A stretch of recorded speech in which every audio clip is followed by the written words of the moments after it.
Salam guys, macam korang tahu Xiaomi telah mengalahkan Samsung dan Apple bagi penjualan telefon yang terbanyak di dunia lah kan. Dan membuatkan telefon Xiaomi juga berlambak dekat pasaran sana yang terlampau banyak sangat. Dan kali ni aku nak buat unboxing dan full review aku berkenaan Xiaomi Redmi Note 10, yang mana dia dalam kelas mid range yang phone agak budget dengan spek yang agak best lah pada aku. Tanpa melengahkan masa lagi, jom!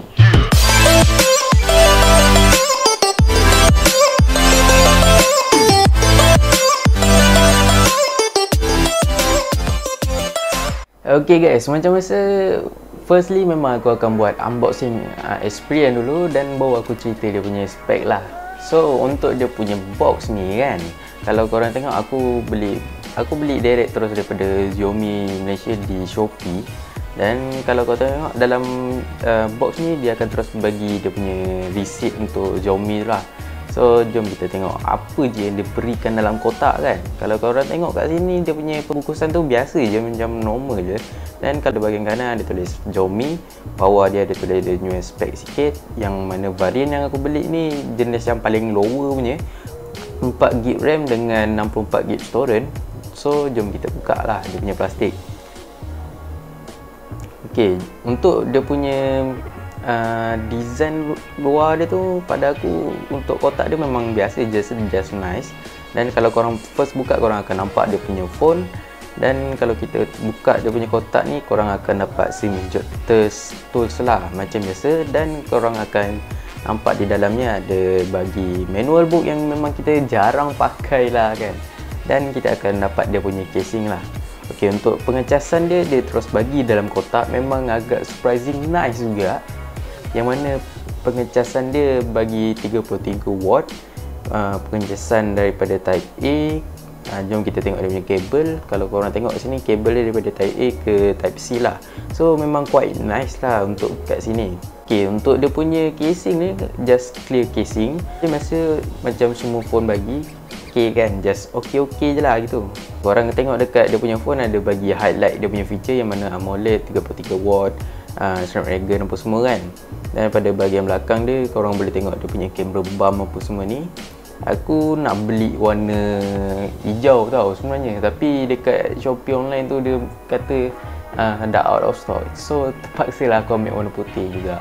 Kalau korang tengok review lain, selalunya bahagian setup dia akan skip kan. Untuk aku punya, aku takkan skip, aku tunjuk kat korang sikit. Firstly, korang kena tekan next, pilih bahasa apa semua ni. Lepas tu pilih wifi. Dan lepas pilih wifi, korang kena sign up dulu dan tunggu loading dan masuk interface phone macam biasa. Ok, untuk pelancaran Redmi Note 10 ni dia dilancarkan pada bulan 3 2021 ni, yang mana berat dia tak adalah berat mana lah, sekitar 178GB dengan IP63 yang mana korang boleh tahan daripada habuk dan hujan-hujan sikit je lah. Korang tak ada korang boleh celup phone tu dalam air apa semua kan. Dan untuk dia punya signal internet dia tu, dia bukan ada 5G yang mana laju banget macam tu kan. Dia hanya 4G je, dan 4G dia adalah purata macam standard phone-phone biasa je lah kat pasaran sekarang ni. Ok, kalau korang tengok dia punya material pada bahagian frame dengan dia punya bahagian belakang ni, dia menggunakan frame plastik je. Yang mana kalau korang tengok pada bahagian belakang dia memang agak glossy sikit lah. Sebab bila kalau korang pegang phone tu tanpa casing, memang akan berterabur lah korang punya jari jari kan. Dan tak perlu risau sebab majoriti rakyat Malaysia memang akan pakai casing ya, dan bertukar-tukar casing. Okay, kita berbalik pada depan phone ni pula. Kalau korang tengok, dia dilengkapi dengan screen bernotch lah. Untuk dia punya screen ni, dia dilengkapi dengan screen AMOLED punya, yang mana kalau korang pakai dekat bawah cahaya matahari tu memang agak terang juga lah, sebab dia punya kadar kecerahan adalah 1100 nit. Yang mana screen 6.48 inci ni memang agak nice, sebab memang korang boleh nampak phone tu pada bawah cahaya matahari dan boleh scrolling social media lah.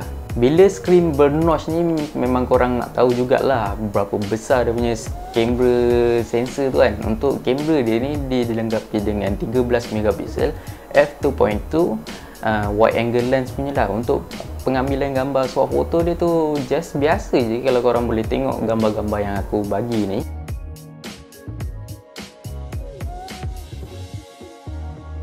Okay, kalau korang tengok ni kamera hadapan dia punya kualiti pula lah. Kalau korang perasan dia punya exposure tu tak adalah nampak sangat ketara, tapi kira okey lah, just nice kan. Dan kalau korang tengok pada bahagian belakang ni, kita disajikan dengan 4 setup kamera yang mana paling besar 48 megapiksel f1.1 wide angle lens, yang mana dia agak quite interesting, cantik dia punya penghasilan gambar dia tu, dengan dilengkapi dengan 8 megapiksel f2.2 ultra wide punya sensor kamera, masing-masing melengkapi dengan 2 megapiksel f2.4 makro dengan depth kamera lah, yang mana korang jarang pun pakai kamera ni kan, tapi dia tetap ada bagi dekat dia punya phone lah. Untuk pengambilan gambar dia ni, kalau korang nak tengok dia punya hasil, korang boleh tengok gambar yang aku bagi ni.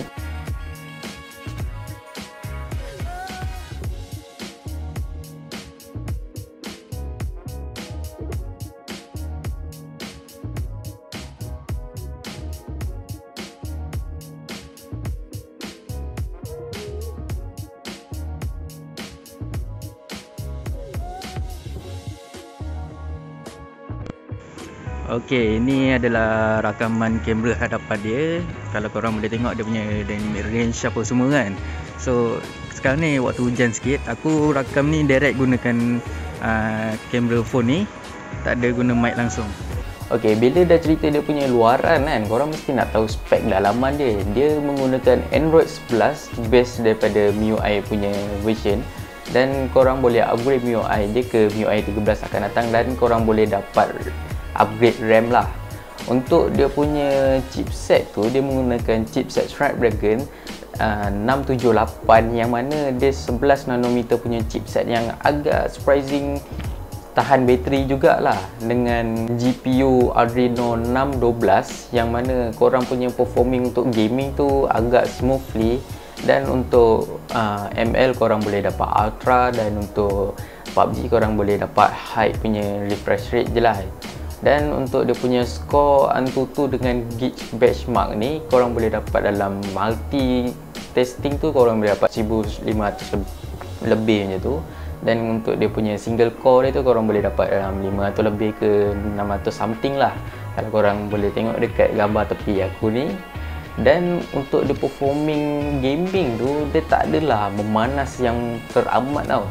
Dan kalau korang main gaming, korang dalam 2-3-4 jam macam tu, korang gaming baru akan rasa suam-suam sikit dekat bahagian belakang, dan dia punya bateri memang agak tahan jugalah. Untuk pengecasan dia, korang boleh dapat dalam sekitar 1 jam untuk full bateri punya cas, dan korang boleh pakai penggunaan bateri 5000 mAh tu dalam 7 ke 8 jam penggunaan lah.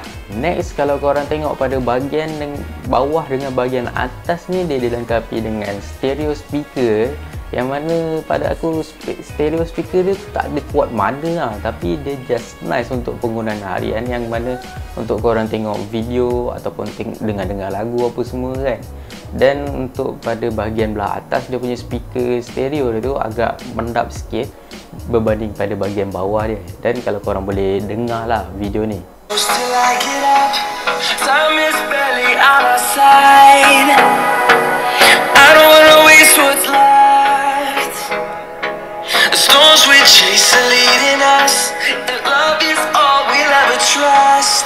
Okey, untuk dia punya sistem security pula, kalau korang nampak, dia boleh menggunakan face unlock, dan dia boleh menggunakan fingerprint pada bahagian kanan dekat power button ni lah.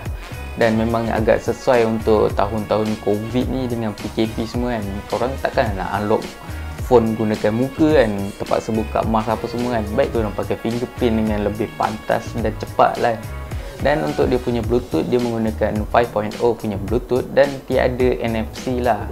Sorry to say, tapi Xiaomi tetap akan mengekalkan infrared punya port pada bahagian atas untuk korang kontrol remote TV, sebagai phone lah. Macam yang aku cerita di awal cerita tadi, aku membeli yang 4GB RAM dengan 64GB varian punya lah.